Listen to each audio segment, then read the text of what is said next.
So welcome back guys to my YouTube channel. तो as promise मैं लेके आ चुका हूँ आपके लिए एडिटिंग सीरीज। मैंने बोला था कि एक बंदे को भी इंटरेस्टेड हो तो मैं वीडियो लेके आऊँगा, तो मैं आज फुल लेंथ एक वीडियो लेके आया हूँ अच्छी सी। तो स्टार्ट करते हैं। तो हम स्टार्ट करने वाले हैं आफ्टर इफेक्ट्स से। तो अपन सबसे पहले इसको ओपन करते हैं आफ्टर इफेक्ट्स को। ये आफ्टर इफेक्ट्स दिखने में कैसा होता है। तो ये मेरे पास आफ्टर इफेक्ट्स है 2025 वाला, ठीक है, 2025 वाला मेरे पास आफ्टर इफेक्ट है। और हाँ, सारा ट्यूटोरियल हिंदी में ही होगा ताकि किसी को कोई प्रॉब्लम ना हो। तो क्या अभी स्टार्ट होने में टाइम लगता है क्योंकि इसके अंदर बहुत सारी प्लगइन्स वगैरह होती हैं। तो ये अपना आफ्टर इफेक्ट्स खुल चुका है, ठीक है। तो कुछ ऐसा इंटरफेस होता है आफ्टर इफेक्ट्स का। तो ये जो चीज़ दिख रही है आपको, इसको मैं फिलहाल के लिए हटा देता हूँ ताकि आपको कंफ्यूजन ना हो। तो जनरल ये अपना इंटरफेस होता है किसका, आफ्टर इफेक्ट्स का। आफ्टर इफेक्ट्स खुलने के बाद ऐसा लगता है। तो मैं इसको सबसे पहले फुल स्क्रीन कर देता हूँ, ठीक है। तो आफ्टर इफेक्ट्स ऐसा होता है दिखने में। मैं बताता हूँ आपको धीरे धीरे करके बिल्कुल बेसिक से कि कैसा कैसा क्या चीज़ें होती हैं, ठीक है। तो सबसे पहले हम इधर देखते हैं कि इधर है प्रोजेक्ट पैनल।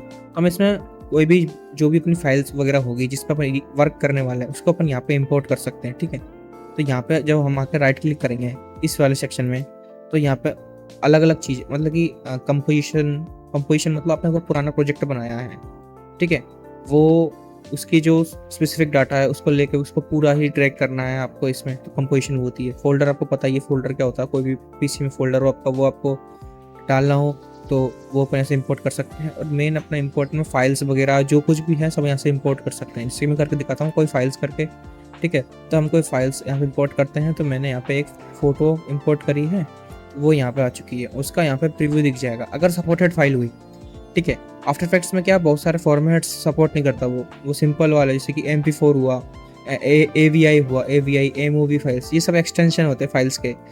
और सब अलग अलग मतलब जितना, जैसे कि AVI हुआ वो सबसे लूजलेस क्वालिटी होता है, AVI.AVI, है ना। तो उसमें क्या होता है कि सबसे ज़्यादा उसकी साइज़ भी बहुत बड़ी होती है क्योंकि वो बिल्कुल हाई बिट रेट पर निकलता है और जैसा आप रेंडर करते हो वैसे होता है। तो सबसे पहले ये वाला जो पैनल है हमारा, ये इसको बोलते हैं कंपोजिशन पैनल। इसमें हम क्या करते हैं, इसमें हम जो भी प्रोजेक्ट हमारा है उसका जो टारगेट हम उसका जो शेप एंड साइज रखेंगे, ठीक है, वो कितने फ्रेम रेट पे चलेगा, उसका रेजोल्यूशन क्या होगा, और वो प्रोजेक्ट स्टार्टिंग में कितने टाइमलाइन का होगा, वो बनाने के लिए हमें अगर कोई रैंडम स्टार्ट प्रोजेक्ट करना है, ये कंपोजिशन करके स्टार्ट करते हैं, ठीक है। तो यहाँ से अपना नया कंपोजिशन बनता है। इसको आपने क्लिक किया तो ये पैनल ओपन हो गया। इसमें लिखा है कंपोजिशन सेटिंग्स, ठीक है। जैसे कि जो भी रेजोल्यूशन सेलेक्ट करना है आपको, तो आप यहाँ से सेलेक्ट कर सकते हो उसको। यहाँ पे प्रीसेट्स है बहुत सारे जो जो भी हमें यूज़ करना है वो। जनरल मैं 9020x1080p यूज़ करता हूँ, रेजोल्यूशन बोलते हैं जिसको, ठीक है। और फ्रेम रेट, रेजोल्यूशन, ठीक है, कितना प्रीव्यू रेजोल्यूशन है, इतना प्रीव्यू करना है आपको, ठीक है। और जितना भी टाइमलाइन रखनी है आपको, जैसे कि टाइमलाइन ये 0 से स्टार्ट यहाँ से होगा और ख़त्म करना है। तो आफ्टर इफेक्ट्स का मेन यूज़ VFX करने में और मोशन ग्राफिक्स करने में, कुल मिला के सब कुछ करने में होता है। पर मेन जो इंडस्ट्रियल लेवल पे काम होता है ना सारा, उसमें होता है सब, ठीक है।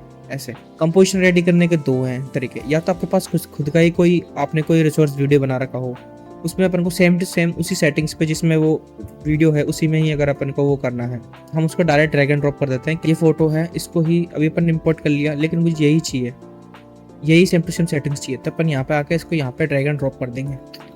तो ये नई कंपोजिशन रेडी हो चुकी है। यहाँ पे उसका नाम आ चुका है, ठीक है। और ये यहाँ पे आप देखोगे तो यहाँ पे एक नई कंपोजिशन बन चुकी है, ठीक है। ये यहाँ पे एक नई कंपोजिशन बन चुकी है सेम चीज़ को लेके। इसको बनाने के 2-3 तरीके हैं, ठीक है। या तो ऐसे कर लो, Ctrl+Z, ठीक है। या फिर इसको यहाँ से ड्रैग करके यहाँ पे एक कंपोजिशन का आइकन है, इस पे ड्रैग कर दो, ऐसा बन जाएगा। ऐसा भी नहीं तो फिर वापस से इसको ड्रैग करके डायरेक्ट ये टाइमलाइन पे छोड़ दो, तब बन जाएगा। तो वेरियस टाइप्स है, इसमें बहुत सारे टाइप्स है। तो मेन मोटा मोटी ऐसे करके हमारा क्या बोलता है, कंपोजिशन रेडी होती है, ठीक है। तो जो ये अपना माउस का जो मिडिल वाला होता है, ये स्क्रोल, इसको अपन जैसे इसके ऊपर लेके जाएंगे तो इससे जूम इन जूम आउट होता है, ठीक है। ये जनरल बातें हैं। ये जो नीचे वाला ब्लू वाला पैनल है, ठीक है, इसको बोलते हैं टाइमलाइन। टाइमलाइन मतलब कि यहाँ पे हमारा जो कुछ भी हमें करना है वो सब यहाँ पे ही होगा, है ना। जो भी एडिटिंग वगैरह होगी, जो भी अपन कट्स लगाएंगे या लेयर्स बनाएंगे, सब यहाँ पे ही होगा। तो इसको बोलते हैं टाइमलाइन, ठीक है। ये होगा टाइमलाइन। और अपन और गौर करके देखें तो साइड में देखेंगे तो यहाँ पे अपना प्रीव्यू पैनल है। प्रीव्यू पैनल मतलब कि यहाँ से आपको इसको प्ले करना है, पॉज करना है, ये तो डायरेक्ट हो गया। शॉर्टकट आपको पता है, ये प्ले करने के लिए स्पेस दबाना है तो प्ले हो जाएगा, पॉज करने के लिए वापस प्ले दबाना है, वो हो जाएगा, ठीक है। तो ऐसे अलग अलग शॉर्टकट्स भी होते हैं, वो मैं आने वाली वीडियो में बताऊंगा। एक पूरी वीडियो बनाएंगे शॉर्टकट्स के ऊपर अच्छी सी, ठीक है। तो आगे प्रीव्यू पैनल हुआ, उसमें आप बहुत सारी चीज़ें चेंज कर सकते हो, ठीक है। जैसे कि प्ले फ्रॉम इतना और कितनी फ्रेम रेट पे चलाना है, सब कुछ कितने रेजोल्यूशन में चलाना है, सब कुछ कर सकते हैं यहाँ से। और ये दूसरा है ट्रांसफॉर्म वाला, ये है प्रॉपर्टीज, मतलब कि इससे हम इसके प्रॉपर्टीज छेड़ सकते हैं। अभी बताता हूँ, ठीक है, थोड़ी देर में। अलाइन, अलाइन का मतलब समझ गए कि अपनी कोई फोटो है, ठीक है, मान लो ये वाली फोटो है, ये अपनी इधर चली गई, ये कंपोजिशन हमने रेडी करी थी, उसमें अपने फोटो ड्रैग की थी। ये देखो, अब एक चीज़ दिखाता हूँ, ये तो अपना है मटेरियल जो अपने इमेज डाली है, इमेज वीडियो जो भी, और ये है अपनी ब्लैक बॉक्स दिख रहा है, ये अपनी कंपोजिशन है, ठीक है। तो दोनों अलग चीज़ है, ये कंपोजिशन नहीं बना, इसके हिसाब से कंपोजिशन रेडी हुई थी, ठीक है। तो ये रही। तो अब जैसे कि ये सब चीज़ें, इसको इनकी साइज शेप इनको सब ट्विक करने के लिए, इसकी पोजीशन वगैरह, ठीक है, जैसे इसकी पोजीशन छेड़ रहा हूँ तो ये राइट लेफ्ट हो रहा है, जिस तरह से कि ये अपना एक्स एक्सिस है तो मैं एक्स एक्सिस पे कर रहा हूँ, तो ये अपने इसको छेड़ सकते हैं ऐसे।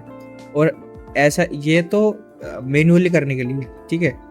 अपन करेंगे डायरेक्ट, तो टूल होते हैं, अपन डायरेक्ट इसको ऐसे ड्रैग एंड वो भी कर सकते हैं, ऐसे ट्विक कर सकते हैं इसको, ठीक है। ये अलाइन करने के लिए, अलाइन कैसे करते हैं, जिस तरीके से भी अलाइन करना है अपन को, इसके बारे में बताऊंगा। भी मैंने थोड़े पॉइंट नहीं बताए आपको, एंकर पॉइंट वगैरह सब। ये ऑडियो का पैनल होता है, इसमें ऑडियो ट्विक कर सकते हैं हम कितने, और ये है मेन अपना इफेक्ट एंड प्रीसेट्स का। जितने भी अपन इफेक्ट्स डालेंगे, प्रीसेट डालेंगे, ये रहते नहीं है, अपन को डालने पड़ते हैं प्लगइन्स वगैरह ऊपर से, ठीक है।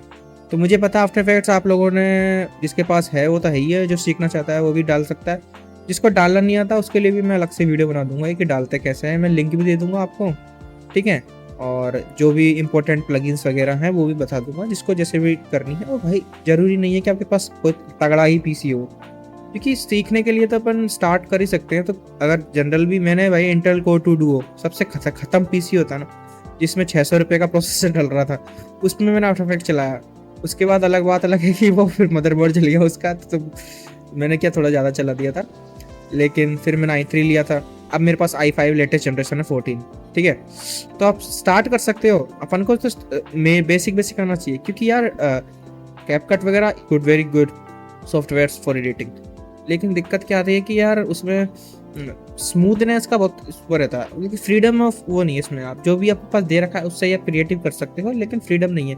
और कैपकट में वो VPN लगाओ बार बार, उसको कनेक्ट करो बार बार, ऐसे वैसे करो, तो उसमें बहुत टाइम लगता है ना। तो उस वजह से मैं चाहता हूँ कि आप लोग आफ्टर इफेक्ट स्टार्ट करें, क्योंकि इंडस्ट्रियल में भी काम आता है, सीखने में भी अच्छा है ये, ठीक है। तो अपन सब चीज़ करेंगे इसमें अपन, मतलब कि इसमें 3D टेक्सचरिंग कैसे करते हैं, और ट्रैकिंग कैसे करते हैं, और मास्किंग कैसे करते हैं, सब चीज़ हम, रोटर ब्रश क्या होता है, सब चीज़ें, ठीक है। तो ऐसे सब बताऊँगा मैं आपको आने वाली वीडियोज़ में, तो फॉलो करके रखना। और मैं आपको सब चीज़ प्रोवाइड कराऊंगा, खाली सिखा नहीं रहा, मैं आपको रिसोर्सेस भी प्रोवाइड करवाऊंगा, जो भी चाहिए आपको, ठीक है। बस आपको पास तो बस पीसी होना चाहिए, ताकि अपन जिसमें डाल सके इसको और आप चला सको, ठीक है। तो आफ्टर इफेक्ट्स को क्या चलाने के लिए अपन कहाँ तक, अपन ने क्या क्या देख लिया, अब रिवाइज करते फटाफट। ये हमारा प्रोजेक्ट पैनल हो गया, ये हमारा कंपोजिशन पैनल हो गया, कंपोजिशन कैसे बनाते हैं, ठीक है। अब कंपोजिशन की सेटिंग्स भी ट्विक करनी है आपको, तो अपन इसे राइट क्लिक करेंगे, यहाँ पर कंपोजिशन सेटिंग्स आ जाएगी, तो वापस वही पैनल खुल गया। इसमें आप चेंज कर सकते हो जो कोई भी चेंज करना है आपको, ठीक है। और ये सब कुछ और भी ऑप्शंस हैं, ये धीरे धीरे अपन आगे बढ़ेंगे तो इसे सीखते चलेंगे, है ना। ऊपर वाले बार पे चलते हैं, उधर क्या क्या है, कौन कौन से टूल्स हैं। तो सबसे पहले आता है सिलेक्शन टूल। सिलेक्शन टूल, इसको शॉर्टकट होता है V, कीबोर्ड पे V होता है ना, V, इसको प्रेस करने से आता है, ठीक है। तो V दबाएंगे तो सिलेक्शन टूल आ जाएगा। सिलेक्शन टूल से क्या, आप किसी चीज़ को सेलेक्ट करके उसको अपन वो कर सकते हैं, ट्विक कर सकते हैं, उसको मूव कर सकते हैं, है ना, ऐसे कर सकते हैं इजीली। और ये है ना, उसके बगल में आता है ये होता है हैंड टूल। पूरे कंपोजिशन को ही अपन ड्रैग कर सकते हैं, इसमें वो ब्लैक बॉक्स सा नहीं आ रहा ना। तो इसमें क्या हो रहा है, जो अपना इमेज है और जो कंपोजिशन है, दोनों ही पूरा ही ड्रैग कर सकते हैं, दोनों को ही मूव कर सकते हैं, तो पूरा कंपोजिशन ही, ठीक है। देख रहे हो, पूरा कंपोजिशन, ना कि वो ब्लैक बॉक्स। इससे क्या होता है, इससे जो अपना मटेरियल है वो अपन वो कर सकते हैं, ठीक है ना। लेकिन हैंड टूल से क्या था, इसका शॉर्टकट था स्पेस बार दबा के रखो तो हैंड टूल आ जाता है। देख रहे हो आप, स्पेस बार दबा के रखो, हैंड टूल आ जाता है। फिर इसको अपन लेफ्ट क्लिक से उसको पूरा वो कर सकते हैं। उसके बाद ये अपना जूम टूल, बताने की जरूरत नहीं है, जूम बूम कर सकते हैं इससे। इसके बाद आता है हमारा यहाँ पे, ये होता है अपना रोटेशन टूल। इससे अपन रोटेट वगैरह कर सकते हैं। ये बेसिक टूल्स हैं और भी बता रहा हूँ। अब आता है वन ऑफ द इम्पोर्टेंट चीज, एंकर पॉइंट। मतलब ये जो सेंटर में दिख रहा है आपको ये वाला, अरे भाई होमलैंडर, ठीक है, ये जो चीज है ना, ये इसको बोलते हैं एंकर पॉइंट। तो आप एंकर टूल सेलेक्ट करके इस एंकर पॉइंट को चेंज कर सकते हो, जगह पे से ला सकते हो, ठीक है। तो मैं इसका आपको मीनिंग समझाता हूँ कैसे वर्क करता है। तो जैसे कि अभी हमारा एंकर पॉइंट सेंटर में है, ठीक है, तो हम क्या करेंगे, हम रोटेशन टूल सेलेक्ट करेंगे और इसको क्लिक करके इसको रोटेट करने की कोशिश करेंगे। तो आपने एक चीज नोटिस करी कि जो रोटेशन हो रहा है वो एंकर पॉइंट सेंटर लेके हो रहा है, ठीक है। मैं कहीं और से नहीं कर सकता जब तक मेरा एंकर पॉइंट यहाँ पे सेट है। कहाँ पे, इस जगह पे। इसको चेंज करते हैं, ये थोड़ा सा अजीब लग रहा है। अब देखो, अब एंकर मैं जब ये है एंकर पॉइंट टूल, इसको अपन सेलेक्ट करेंगे। अब मैं इसका एंकर पॉइंट करने वाला हूँ चेंज। मैं इसको चेंज करने वाला हूँ यहाँ पे, ठीक है। तो ये बन गया, अब ये नया सेंटर बना दिया मैंने। अब मैं जब इसको रोटेट करूंगा तो देखना, कुछ नोटिस किया आपने, अब ये इसके अराउंड घूम रहा है, ये सेंटर है इसका। देखा आपने, इसका हाथ देखा इस सेम जगह पे ही, क्योंकि ये एंकर पॉइंट बन चुका है इसका। और समझ में नहीं आया तो और क्लियर करते हैं। अपन इसको बिल्कुल कॉर्नर पे ले जाते हैं, ठीक है। हम एंकर पॉइंट सेलेक्ट करेंगे, बिल्कुल कॉर्नर ले जाते हैं इसको। अब आप पता, अभी ये इसको रोटेट करेंगे तो ये इधर घूमना चाहिए, उस कॉर्नर के अराउंड। देखते करते चेक, ये देखो, देखा देखा देखा देखा देखा, ये होता है एंकर पॉइंट। इससे हम एंकर पॉइंट सेट करते हैं, ठीक है। तो ये अब कॉर्नर के अराउंड घूमता है। तो एंकर पॉइंट मतलब ये है कि आपने पिन लगा दिया, एक अभी बोर्ड पे पिन लगा दिया, वो पिन के अराउंड आप, वो पिन सेंटर बन गया, वो सब उसको घुमा सकते हो जैसे चाहो वैसे, ठीक है। ये हो गया। इसके बाद आता है रेक्टेंगल टूल। इसमें क्या शेप्स होती है बहुत सारी, इसको आप चेंज कर सकते हो, ये शेप्स वगैरह सब चेंज हो जाती है ना। इसको चेंज करने के लिए आपको क्यू दबाना होता है।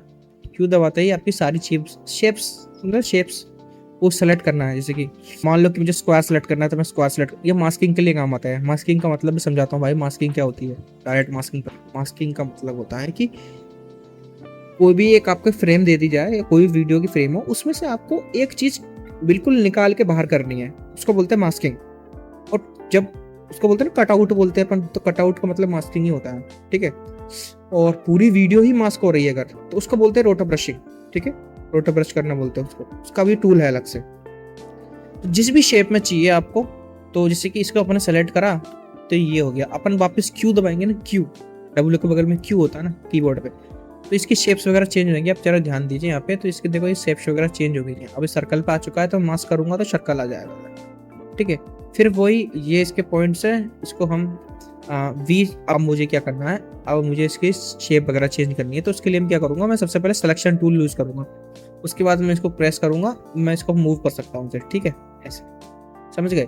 उसके बाद आता है अपना ये पेन टूल। पेन टूल से हम क्या करते हैं, मास्किंग। पेन टूल अपने सेलेक्ट किया, उसके बाद हम क्या कर सकते हैं, इसे मास्किंग कर सकते हैं जितनी भी हमें करनी है। जैसे कि मुझे ये करना है, ये दबाया, ये इतना परसेंट मास्क हो गया। इसको अपन रिफाइन भी कर सकते हैं, मैं बाद में बताऊंगा आपको, एक एक टूल्स चलाना भी सीखेंगे।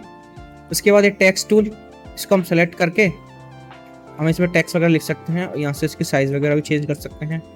सेलेक्ट करेंगे हम इसको, और ये साइज़ वगैरह, यहाँ से इसका कलर वगैरह जो भी है हम चेंज कर सकते हैं, ऐसे फॉन्ट्स वगैरह सब चीज़ें, ठीक है। उसके बाद आता है रोटो ब्रश टूल। रोटो ब्रश टूल वीडियोस पे काम करता है। उसमें क्या हम उसको सेलेक्ट कर देंगे वीडियोस को, ठीक है। तो वो वीडियो में से वो जितना भी उनको पार्ट चाहिए वो ट्रिम आउट हो जाएगा, ठीक है। उसके बाद ये आता है अपना स्टैम्प टूल। मैंने तो आज तो कभी यूज़ नहीं किया है, तो मैं बाद में बताऊंगा आपको, अभी जरूरत नहीं है इसकी। इरेजर टूल सिंपल, और ये अपना रोटो ब्रश टूल और पपेट पॉइंट पोजीशन टूल। ये पपेट पोजीशन पिन टूल से अपन एनिमेट कर सकते हैं स्टिल इमेज को, ठीक है, वो भी मैं आपको बताऊंगा, उसमें अपन कर सकते हैं। तो ये लास्ट के जो 3 हैं, ये सब मैं आपको बाद में बताऊंगा, क्योंकि मैंने भी अभी तक आज तक इनको अच्छे से अभी यूज़ नहीं किया है, तो मैं भी इनको देख के बताऊंगा आपको कैसे करते हैं इनको यूज़, कभी काम ही नहीं है, ठीक है। तो आज के लिए बस इतना ही, तो मिलते हैं नेक्स्ट वीडियो में, और उम्मीद है आपको सब कुछ समझ आया होगा। और मुझे सजेशन दे देना, मैं उस हिसाब से और चेंजेस कर दूंगा। तो guys, thank you so much for watching. मैंने जस्ट आपके लिए बनाया है अभी एक, और मिलते हैं नेक्स्ट वीडियो में जल्द ही। तब तक सजेशन जरूर कमेंट कर देना आप, जो भी है आपके पास, मैं कैसा सीखने में आ रहा है, अजीब लग रहा है, सब कुछ बता देना, ठीक है। Okay, bye bye.